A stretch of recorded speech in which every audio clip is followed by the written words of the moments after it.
और भारतीय जनता पार्टी के नेता पधार चुके हैं। सभी नेता यहाँ पधारेंगे। एक अद्भुत सहयोग है कि अभी डॉक्टर साहब आए हैं, थोड़ी देर में सचिन जी पायलट साहब भी आपके बीच में आएंगे, हंसराज जी बालोती सपोटा विधायक साहब भी आपके बीच में पधारने वाले हैं। बहुत सारे नेता आ जाएंगे, सबका यहाँ नंबर आए, सब को गुरु महाराज के द्वारा माइक दिया जाएगा, बोलने का अवसर मिलेगा, सम्मान दिया जाएगा, सम्मान किया जाएगा।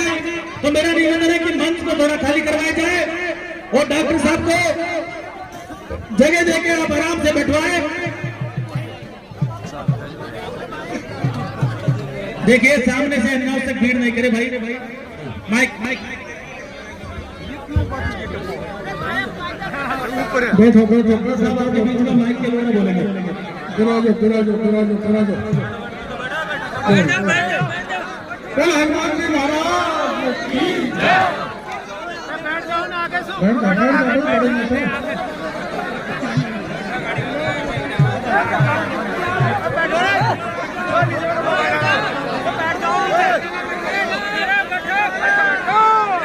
बोलो गुरु जी महाराज की। ये बैठ जाओ भाई, सब बैठ जाओ। साहब के बगल में खड़ा मत रहो, कोई साहब को अकेले दिखने दो, महाराज जी के दर्शन होंगे, साहब के दर्शन होंगे। आप बैठ जाओ, आप बैठ जाओ।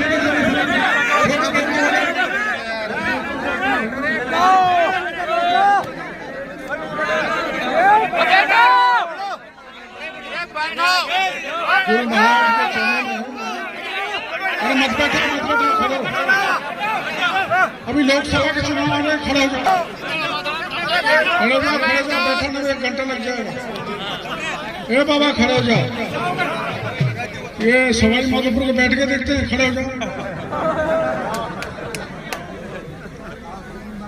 बड़ा खुशी की बात है भाई, ये ढोलक बजाने वाला को चुप कर देना।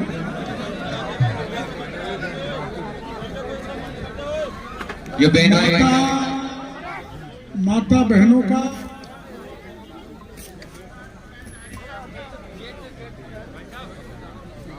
एक अद्भुत संगम,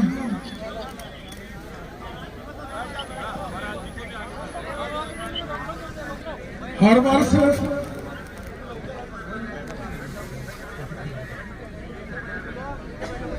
वर्ष मेला लगता है।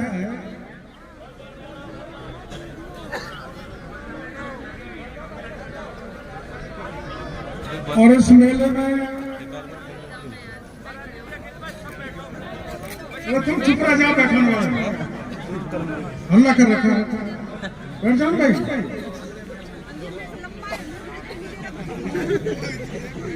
कभी कभी मेरे को भी आने का मौका मिल जाता है। गत साल भी मैं आने वाला था, लेकिन मेरे से पहले गहलोत साहब आ गए। आज मैंने जल्दबाजी की तो मैं पायलट साहब से पहले आ गया। कोई झगड़ा नहीं है हमारा,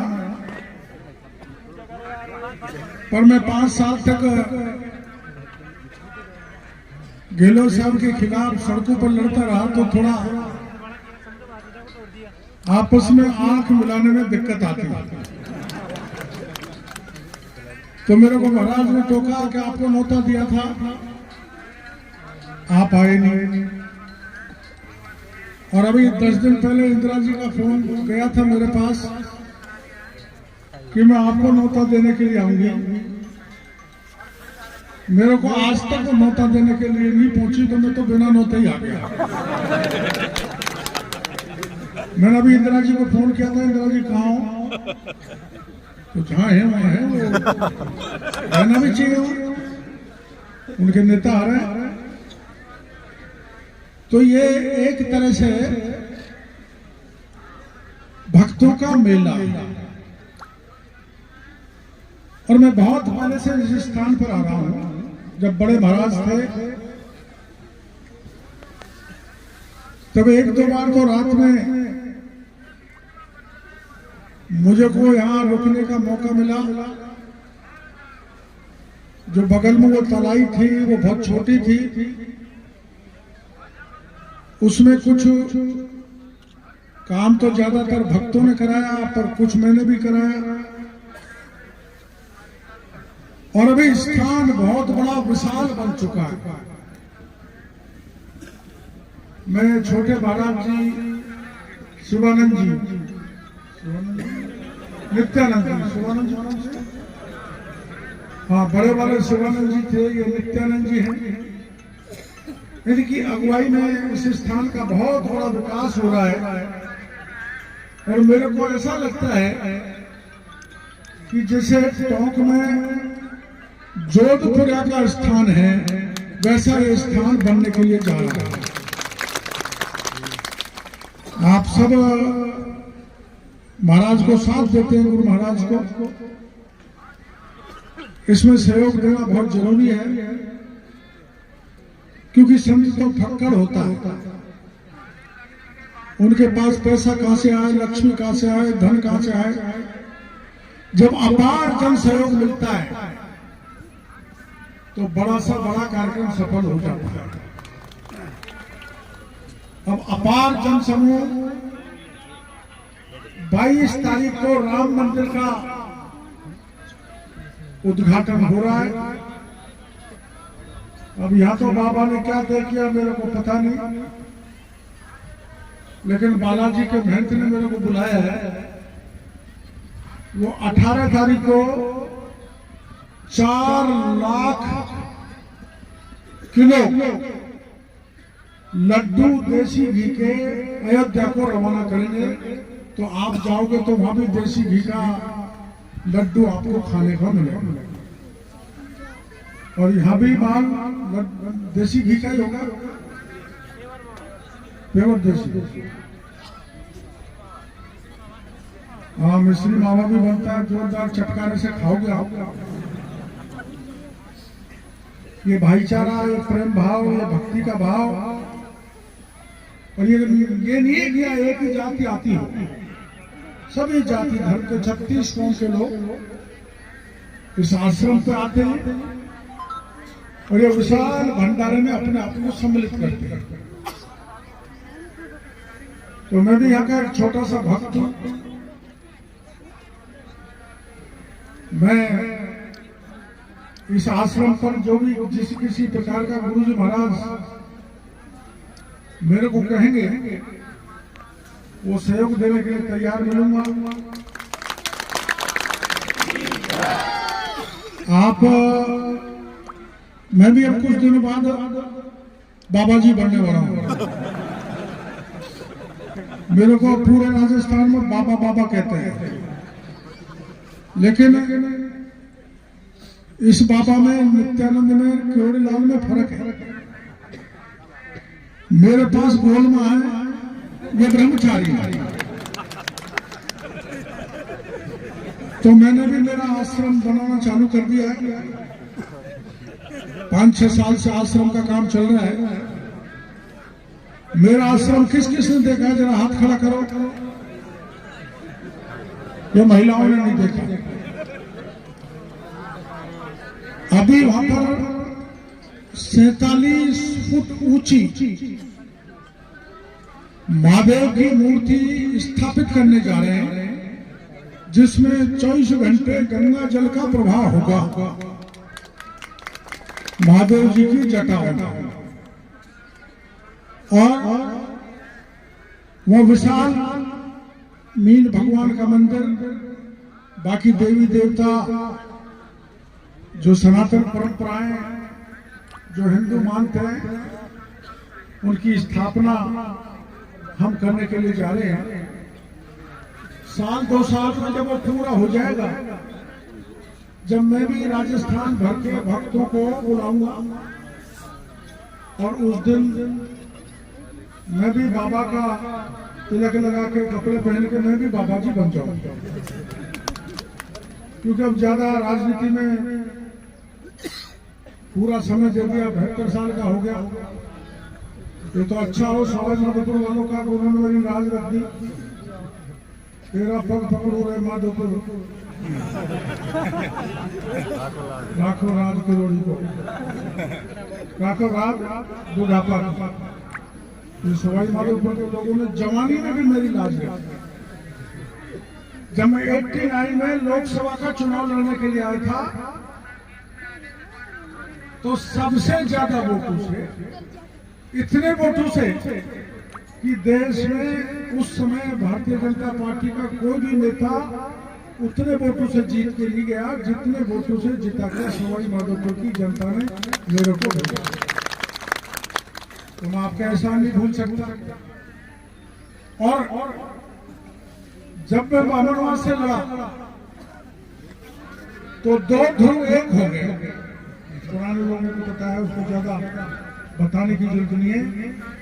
फिर भी मेरी डूबती हुई नैया बौली और बामनवास की जनता ने पार किया। इसलिए मैं बौली का भी कर्जा नहीं भूल सकता, न बामनवास का भूल सकता, न सवाई माधोपुर का भूल सकता, न पूर्वी राजस्थान के भाइयों को भूल सकता। अब मैं किसान मंत्री, अभी मैं देखता आ रहा था वहां जो सब्जी उगाई जा रही है वो हमारा विभाग ही हुआ था। तो ज्यादातर आप किसान हो। मैं गांव में अब कैंप लगवाऊंगा।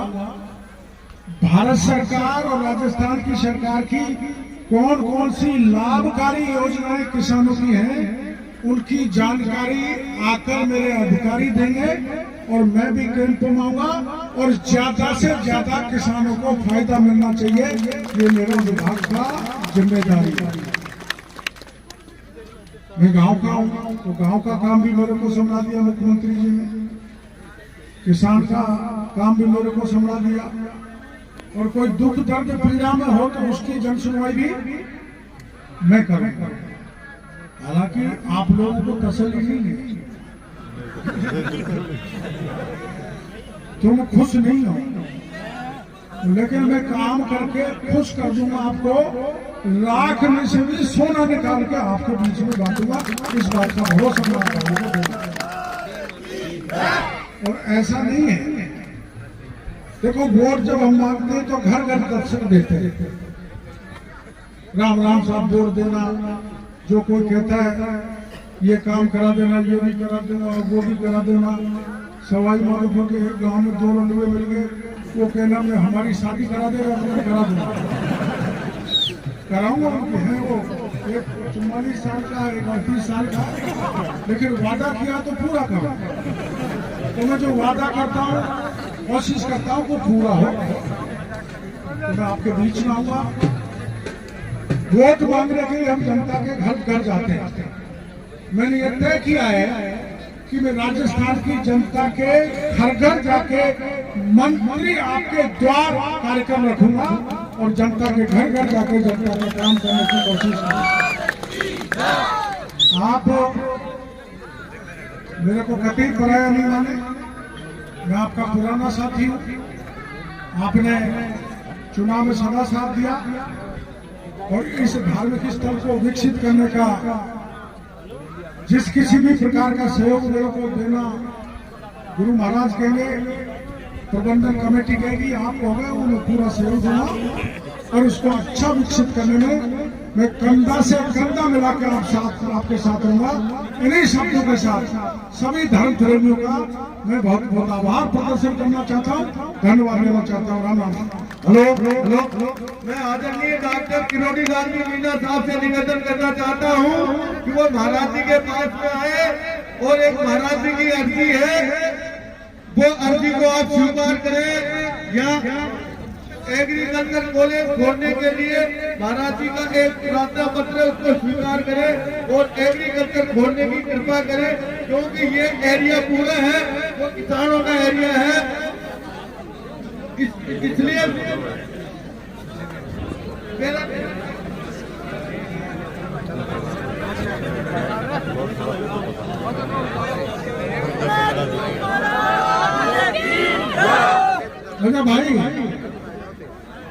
भाई बैठ जाओ यार, मैं चलना जानता हूँ।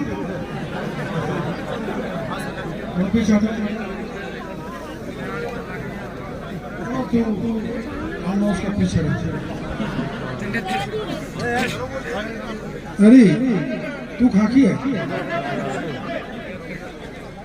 खाकी बेटी है। जानो ये एग्रीकल्चर कॉलेज की कह रहे हैं, क्या है एग्रीकल्चर कॉलेज? खुलवा दे। ये तो बाबा हाई नहीं कर रही। ए महाराज, महाराज ये तो मना कर रही है। सरकार ने चलाई, मैं निवेदन करना चाहूंगी, यहाँ पे हमारे बीच में जसकौर जी भी विराजमान है। मैं कहना चाहूंगी कि योजनाओं का नाम बदल दीजिए, परियोजना चालू रखियो। ये मैं आप लोगों के माध्यम से जसकौर जी को कहना चाहूंगी कि जसकौर जी हमारी बात को माननीय मुख्यमंत्री बदलना जी तक पहुंचा दे और प्रधानमंत्री मोदी जी तक पहुंचा दे, क्योंकि गरीबों का नुकसान नहीं होना चाहिए, क्योंकि किसानों का नुकसान नहीं होना चाहिए। आप सबको बहुत बहुत धन्यवाद। मैं कहना चाहूंगी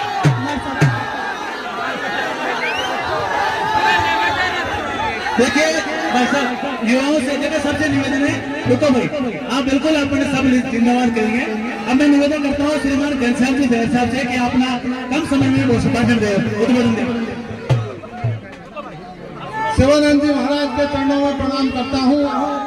नित्यानंद जी जो महान संत है हमारे, तो इस भूमि को प्रणाम करता हूँ। नित्यानंद जी महाराज के चरणों में प्रणाम करता हूँ और सभी सचिन पायलट साहब का इस धरती पर आने पर बहुत बहुत हार्दिक अभिनंदन करता हूँ, स्वागत करता हूँ। साथियों, ये धार्मिक नगरी भेडोली का जो आश्रम, ये बहुत गौरवशाली स्थान है। मैं पायलट साहब आपसे निवेदन करूंगा, आप यहाँ पधारे, इसके लिए बहुत बहुत धन्यवाद हृदय से। मैं पायलट साहब से निवेदन करूंगा कि आपके श्री मुख से बहुत बहुत जनता को लाभान्वित करें।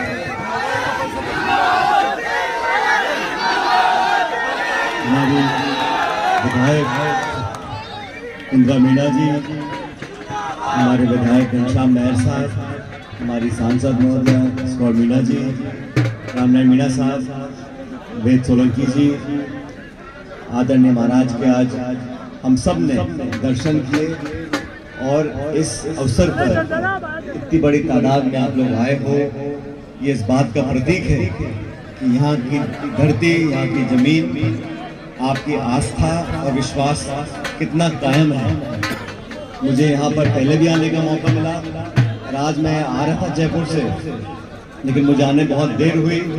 बहुत से साथी हमारे वापस चले गए, रास्ते में कई जगह मुझे रुकना पड़ा, लेकिन सच में आज यहाँ पर आकर आप सब लोगों से मिलकर दिल में बहुत प्रसन्नता हुई है। मैं आपका बहुत धन्यवाद करता हूँ। और ये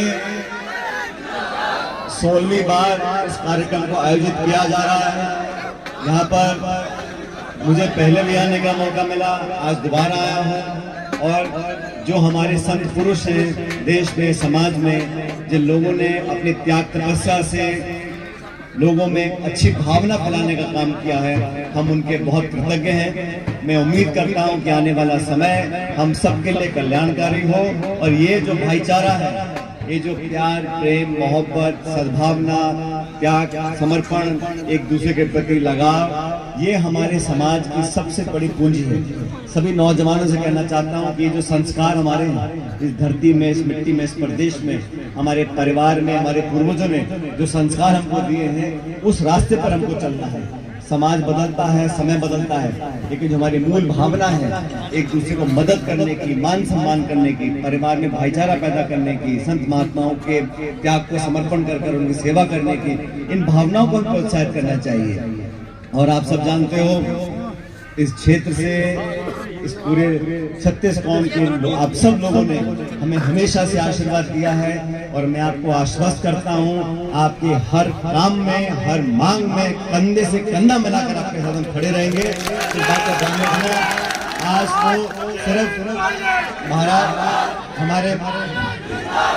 तो सिर्फ महाराज के दर्शन करने के लिए, यहाँ पर मंदिर में ढोक देने के लिए, आपसे मिलने के लिए हम यहाँ पर आए थे।